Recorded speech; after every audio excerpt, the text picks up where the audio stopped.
مجھے یاد ہے ہمارے والد گرامی رحمۃ اللہ تعالی علیہ وقدس اللہ تعالی سرہ العزیز،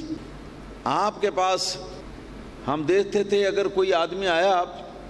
کوئی تعویذ وغیرہ لینے کے لیے اور آ کے کہا کہ ہمارے فلاں عزیز کو سانپ نے کاٹ لیا یا بچھو نے ڈنگ مار دیا، مریض کو لے کے نہیں آئے بلکہ مریض کے لیے کچھ دعا تعویذ وغیرہ لینے کے لیے آنے والے آئے،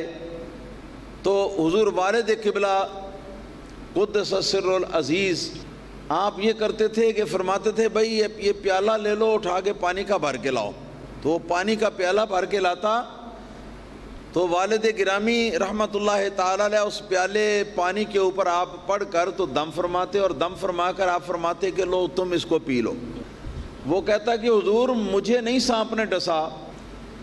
جسے سانپ نے ڈسا ہے وہ تو گھر ہے، تو یہ پانی آپ مجھے پلا رہے ہیں۔ آپ نے فرمایا نہیں تم پیو جو کچھ میں کہتا ہوں پیو کرو تم،